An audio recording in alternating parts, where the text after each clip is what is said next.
Bom, como noticiamos agora há pouco, o Papa Emérito Bento XVI morreu nesta manhã no Vaticano aos 95 anos. O quadro de saúde do ex-pontífice já era preocupante nos últimos dias, quando o próprio Papa Francisco informou que Bento XVI estava muito doente e pediu orações. E sobre esse assunto, a gente conversa agora, gentilmente nos atende o professor especialista em relações internacionais, direito internacional, Manuel Furrella. Professor, como sempre, o senhor é muito bem-vindo, muito obrigado por nos atender nesse dia 31. Bom dia a todos. Aproveito para desejar um ótimo...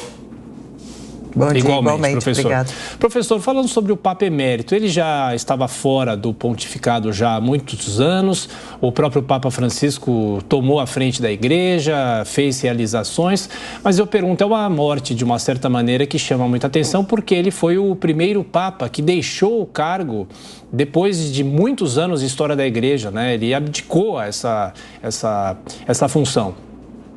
Realmente, se a gente analisar historicamente, a Igreja Católica tem uma longa trajetória, né? Uma trajetória aí de quase 2000 anos.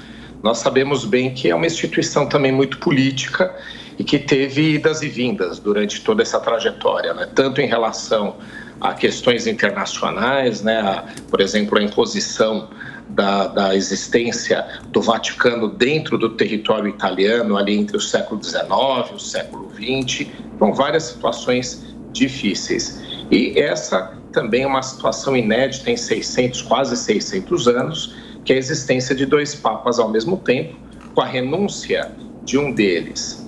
Mas a gente verificando os motivos, nós temos as questões de saúde do Papa, que não é de hoje, né, que o Papa Bento XVI passa por problemas sérios de saúde que acabaram o vitimizando na data de hoje, mas também questões políticas. Ele era muito ligado a questões da teologia pura e deixa um legado, né, de obras, de livros de grande sucesso sobre essa temática, ou seja, um legado positivo de estudo religioso profundo, e isso é importante para a Igreja Católica, mas principalmente entender o momento de ceder espaço a outras correntes, né? O Papa atual, o Papa Francisco, ele representa outro tipo de trajetória, menos ligada propriamente às questões mais profundas da religião católica, o estudo, e mais a questão de ampliação da fé, de conquista de fiéis, num momento onde a Igreja Católica passa, inclusive aqui no Brasil, por vários desafios com novas vertentes cristãs surgindo com muita força. Então ele teve o seu papel teológico, mas teve uma percepção política de momento importante para permitir aí a continuidade com força do catolicismo. Então é um Papa muito técnico, muito inteligente, não somente teologicamente falando, mas com certeza uma percepção política dos novos tempos para favorecer a continuidade da Igreja Católica. E, professor, enquanto a gente conversa, a gente acompanha as imagens aqui na TV Jovem Pan News, ao vivo, do Vaticano, da Praça São Pedro. Existe já uma movimentação de pessoas por lá, uma movimentação tradicional, é um sábado de manhã, tempo aberto, céu azul, faz um solzinho nessa manhã por lá, mas também, muito provavelmente, algumas pessoas devem se reunir neste local para alguma homenagem, alguma missa especial. O senhor sabe se existe algum tipo de rito a se seguir neste sábado, a partir dessa morte? O Papa Francisco já nesta semana veio a público pedir orações, porque Joseph Ratzinger estaria muito doente realmente, já do alto dos seus 95 anos. Aliás, o Papa argentino e o Papa... emérito alemão, eles tinham uma certa amizade. Algumas pessoas acompanharam aquele filme Os Dois Papas, a gente não sabe até que ponto é filme, até que ponto é verdade, tem alguma coisa de verdade na história cinematográfica, mas eles teriam algum tipo de amizade. O senhor sabe como que deve ser o protocolo a partir de agora? Sim, é estranho, né? Porque você acaba tendo que cumprir um ritual, né, com o Papa propriamente que está em exercício, né, o Papa Francisco em vida. Mas, ao que tudo indica, a Igreja Católica, né, o Vaticano, a Santa Sé não vão deixar de seguir o rito. É um rito que envolve um Papa, é um rito de sepultamento, toda uma série, né, de eventos protocolares a serem realizados.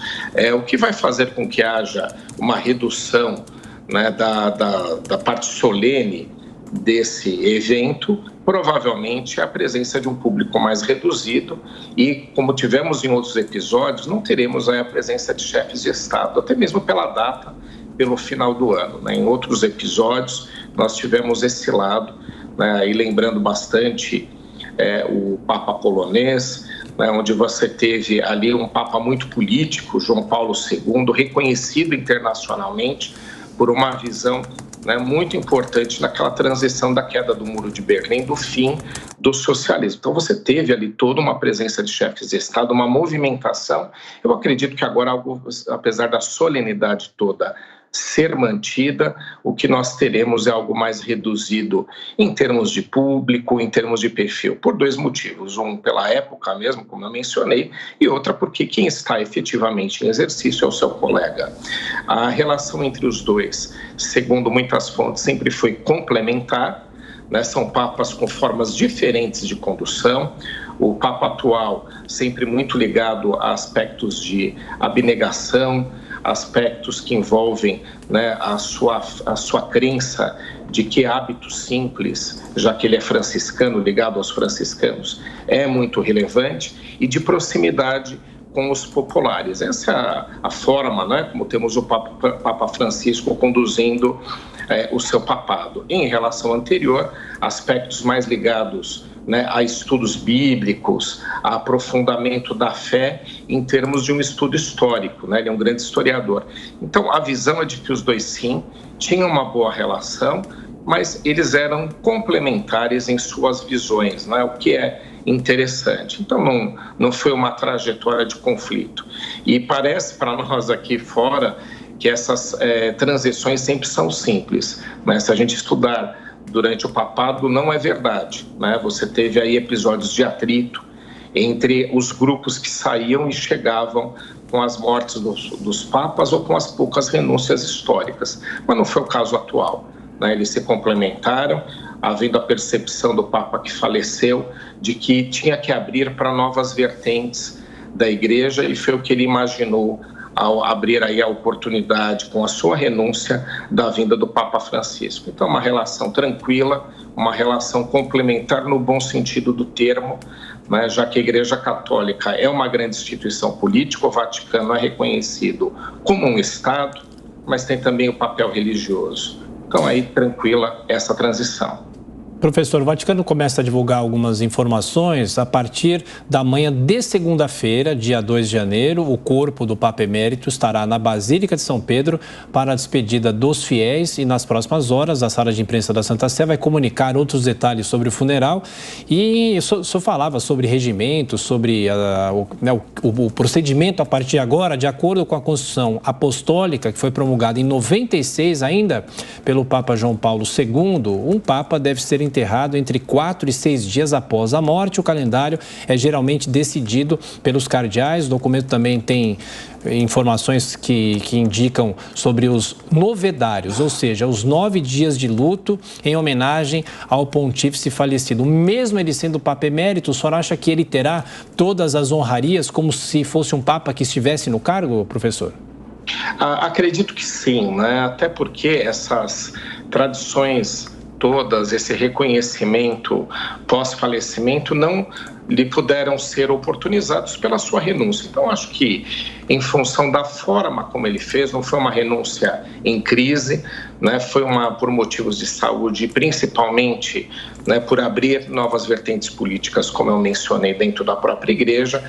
Então, ele vai em paz, também politicamente. Havia algumas críticas à época de ligações suas com o nazismo, já que ele é alemão, o que depois se mostrou não ser verdadeiro, né? Ele era um homem num momento político no seu país, onde toda a sociedade vivia aquele espírito, né? Então, a gente fazer crítica fora do contexto é muito complicado. Então, acabou se percebendo no transcorrer do tempo que realmente ele teve seu papel importante e uma trajetória correta, uma trajetória reta. Então, acho que é bem provável que todos os ritos lhe serão oferecidos como uma reverência, um respeito e, afinal de contas, ele é um Papa Emérito e teve, né, como exerceu a função propriamente também durante um bom período, Então é muito provável que tudo venha de acordo com o protocolar, com aquilo que é previsto no falecimento de todos os papas, né? Eles vão provavelmente seguir da mesma forma em relação a ele, e duvido que o Papa Francisco pense de outra forma, né? Tem muito respeito pela figura do Papa anterior, então tenho praticamente certeza de que, se não tudo, basicamente o principal vai ser oferecido nessa oportunidade de luto e de despedida. O professor, o Papa Emérito teve uma história, ele tem uma ligação com o Brasil, né? Ele esteve aqui em 2007 por 5 dias, visitou o Campo de Marte, também Aparecida, é claro, e ele canonizou o primeiro santo brasileiro, que foi o Frei Galvão. O senhor tem lembranças dessa passagem, desse episódio? Como acontece esse ritual também? Como é esse poder de um Papa de canonizar um santo? Ele tem a principal decisão, né, papal, mas há um processo que é aberto, né, de verificação se todos os requisitos para uma beatificação e depois para uma santificação estão previstos. Então você tem questão de comportamento pessoal, de trajetória daqueles que se pretenda, né, que haja uma canonização, e relacionamentos também com possíveis, ou até mesmo, né, segundo os olhos religiosos, comprovação de realização de atos para o bem da humanidade e até mesmo cumprimento, né, o atendimento de promessas, atendimento de fiéis, reativação de interesse religioso em uma comunidade. Então, essas questões de trajetória, elas fazem parte de uma análise processual, e o processo já estava muito adiantado, mas ele fez questão de proceder a essa canonização e santificação, inclusive por respeito ao Brasil, né? Então, ele, muito estudioso, como a gente falou aqui, de questões religiosas, né? Um dos papas mais conhecedores de toda a liturgia e de toda a história, tanto do cristianismo quanto da própria Igreja Católica e do papado.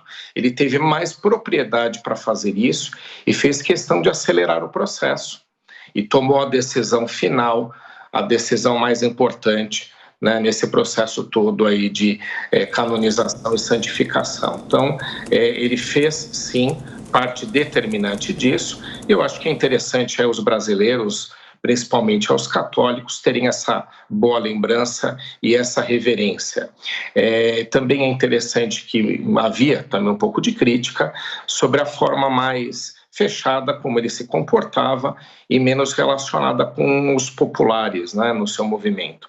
Mas isso é uma questão muito mais de perfil do que de competência e de caráter e de características aí de competência papal. Ele mostrou, sim, grande capacidade e, como um homem de seu tempo, também soube constatar que outra geração, outros movimentos tinham que fazer parte com a vinda do Papa Francisco, agora neste momento. Então tem uma relação especial com o Brasil, por conta desse processo que você mencionou, por conta dessa canonização.